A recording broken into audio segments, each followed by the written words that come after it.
It was even more amazing because Roy Halladay had a perfect game that year in the regular season. Then he throws a no-hitter in the playoffs, just the second no-hitter ever in postseason history. Of course, Don Larson, the New York Yankees, the image of Yogi Berra jumping in his arms. But a game you'll never forget, 2010 NLDS, game one. The Phillies beat the Reds 4-0, and Doc was incredible. 8 strikeouts, 1 walk, 104 pitches. Halladay certainly brought it. Back here on MLB Tonight, Jake Peavy, you were close with Roy Halladay, who sadly is no longer with us. But what can you tell us about Halladay, the stories about his work ethic, his intelligence, his approach? All that stuff was always the stuff of lore. Yeah, to watch Roy get in the postseason and have a chance to shine when the lights were the brightest was fun for me as a friend, because there was nobody, CY, in the game that I knew that worked as hard as Roy Halladay, who wanted it, who was as driven.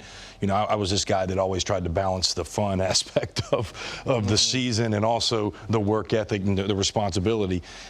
Roy Halladay was on this side and the absolute pro of all pros, and just helped me in a tremendous way. We would go on the Nike trip every off-season, right after the season, and watching him come out of this serious game face, have a few cocktails with us, and play some beach volleyball. Him and Chris Carpenter had they were big-time friends and had some mean battles on the mound, but on the beach in Hawaii, beach volleyball, they was just as intense. But Roy Halladay, incredible night for Philadelphia. That really was. That was awesome. Makes us think about our favorite postseason pitching performances. They're going with Mad Bum. That was pretty unforgettable in 2014. I think Mad Bum, best postseason performance that anybody had ever seen.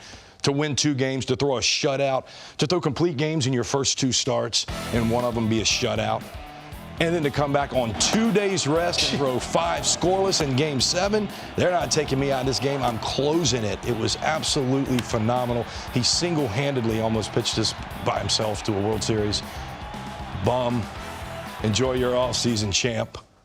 And by the way, that final out, remember the runner was on third after the error.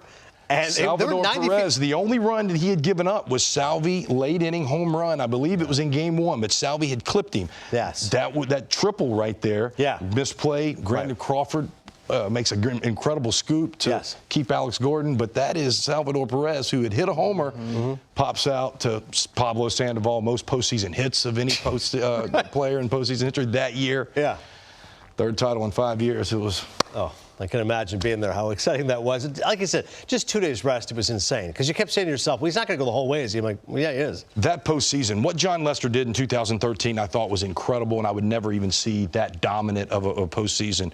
What Bum did, Bum ended up losing to Gio Gonzalez, and me and Huddy won those first 2 games. We beat Strasburg and Zimmerman, and he lost to Gio Gonzalez, and me and Huddy got to call him in there and go, hey, pal, I don't know how you plan on winning the World Series, but your day is win day.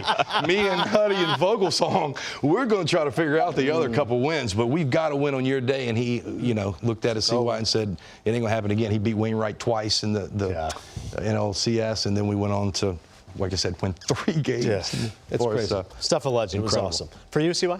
Well, I can't say my favorite. You started this off by saying your favorite moment. This is actually one of my least favorite moments. Okay. Because I remember, this is how it impacted me with Dallas Keuchel in 2015. I was with the Yankees. This was a wild card game. Dallas Keuchel, he was the man at the time. This is the year that he won the Cy Young. But we had A-Rod, we had Beltran, we had McCann, Gardy. Like, we went into this game feeling like there was no way, even him as a Cy Young guy, there's no way we were about to lose this game. And he came out, dominated, went 6 scoreless against us, knocked us out. And this was really the beginning of the Astros' reign.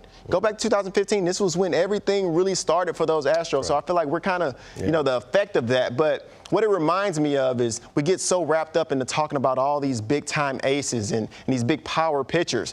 Keuchel was that guy that year. He was throwing 88 to 92. He was a very basic pitcher that you weren't thinking much about, but those are the guys that keep you off balance in the playoffs, feeding off that adrenaline. Guys are trying to do a little bit too much. It's almost like you're facing a closer for 9 innings because the hitters are trying to do a little bit more than they were trying to do in the regular season, and guys like that can keep you off balance and pitch a great game. And people forget how good Keuchel was that year. He was dominant. 232 innings, 2.48 ERA. He was absolutely filthy. He wasn't throwing 100. He was very crafty and smart, and certainly was great. My pick, by the way, Jack Morris. Nobody asked me, but 91 Twins. Yeah. Unbelievable. Got 10 innings. And against John Smoltz, who went 7 innings, one of the all-time great pitching performances ever in the playoffs.